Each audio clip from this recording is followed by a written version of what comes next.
The search is underway for new owners to take over the Brindabella Christian College following the school entering voluntary administration. There are calls that the school should remain a Christian school. CEO of Christian Schools Australia, Dr. Daniel Pampuch, joins me now. Good afternoon. Good afternoon, Leon. Good to be with you. The Brindabella Christian College has certainly been through a very difficult period, and the future remains extremely uncertain, doesn't it?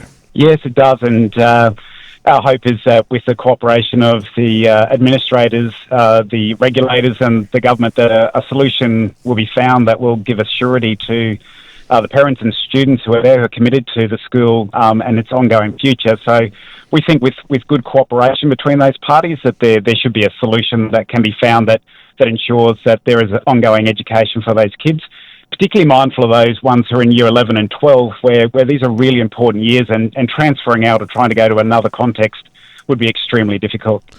It certainly would, and one of the great ironies or one of the great tragedies of this whole sequence of events is that while there may well have been something amiss with the management of the school, by all reports, the academic achievements are outstanding and parents are very happy with the school and the education that it delivers. Yeah, and that's correct.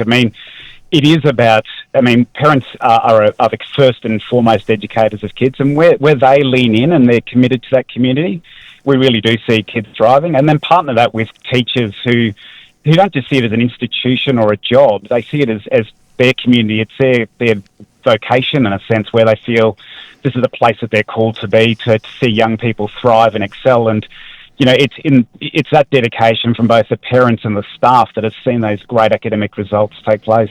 Now, how does this actually work? A school of this nature, Brindabella Christian College and other schools of a similar kind, I presume they're operated by a not-for-profit entity of some kind, which owns the school. But who actually owns the not-for-profit entity? Do we have clarity on that sort of thing? Yeah, that's a great question. So independent schools are their own. So Brindabella Christian Education Limited is a company in its own right. So it is made up of a certain group of members, and so they're locally governed, locally owned in terms of that space. Normally, what's a little bit different in this situation is that the board is also the members of that company, wherein I would say our broader membership of schools that would sit under our banner, the members actually come out of the school, the parents, their ex-students, their local people who are part of the Brinda, or that local community that's in there. So in a sense, there's another mechanism where the stakeholders, the owners, are coming from the community who are part of that education body and group and community who exists within the school itself. But this one's a little bit of a different situation where the board members, where the board are the members at the same time. And further complicating that, some of the board members are also employees who actually work at the school. So while the board as such is no longer in control of the school, some of the members are still at the school doing their normal jobs, aren't they?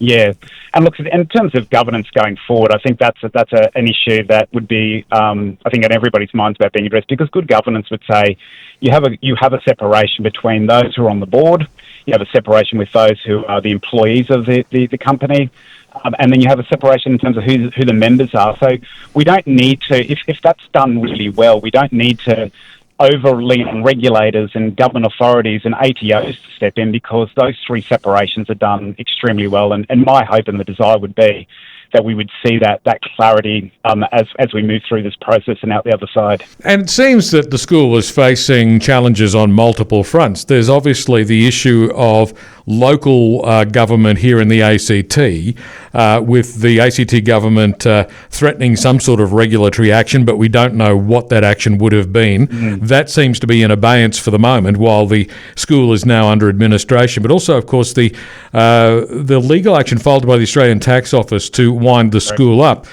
which seems to have precipitated the decision to go into administration. There are multiple challenges, and it's unclear how those challenges can be overcome, isn't it? Oh, actually, I'd probably differ on that. I think there are good possibilities there. So for us, we would see that there is a goodwill being expressed by the ATO, by the federal government, by the regulator, by the ACT government as well. They have deep understanding commitment to the people and the families of Brindabella to see a very positive solution going forward. And I think that's key to this, where all those parties say, look, the school itself, and you mentioned that yourself, Leon, where you said, look, these kids are doing well, the families are committed, there are some good staff in those schools who are wanting to see the best for kids. Where you've got that positive support on all parties, there are possible ways forward. And I think there are other proprietors who are out there who, even within our group, Christian Schools Australia, I know of 3 who would say tomorrow they'd be willing to step in, work with the ATO, work with the local government, work with the federal government in finding a positive way forward. Because I think where all people are committed to is the fact that we want to see these kids have an education that's going to go through that there is as minimal disruption to those children as possible, particularly the ones in 11 and 12. We want to give certainty to parents who've committed themselves to that location, who maybe have bought properties in that area, whose children have got friendship groups in that area. All of that is understood by those parties, and the best thing that can be taken place is that a new proprietor comes in who can guarantee that continuity and ensure those kids continue to be educated in the way that they have been to now, and to see that continue on until they complete their studies. Given that I guess it is something of a niche activity, where do you find a new proprietor? Yeah, that's good. So for our membership, we have over 200 schools. And some of those are multi-school organisations that are overseeing 10, 12, 15 schools and doing an excellent job of that. And they have capacity. I mean, we're seeing some of those proprietors go into regional or remote areas and start schools for families who are not getting access to education, whether that's done online, whether that's done in person. So there are some big operators out there who have got a passion and a desire to see schools like Brindabella turn a corner, have a positive future, and see those kids educated well, and they're willing to step up to the plate. And I've had conversations with people who'd say, look, if the administrators want to have a conversation with us, we would love to see Brindabella continue, give a certainty to parents, and particularly take that stress away from students who are thinking perhaps that their education won't be completed for the end of the year or the next year. And that's not necessary. There are good people who are willing to step up and to fill that space. Well, it sounds to me like you're pretty optimistic about the future for Brindabella. Is that the case? I am, and I would probably want to say that to parents, is to say there is goodwill being expressed by regulators, by the government itself. There are people there who are willing to step in and just give it time. And my hope is with that cooperation, there are good, positive solutions that are on the table that could see Brindabella turn a corner and be the school that, as you mentioned, that is achieving good academic results, that are partnering with parents well and delivering a Christian education for which the parents signed up for. Indeed, Daniel, thanks very much for your time today. Our pleasure. Thank you, Leon. Thank you, Dr. Daniel Pampuch, CEO of Christian Schools Australia on 2CC.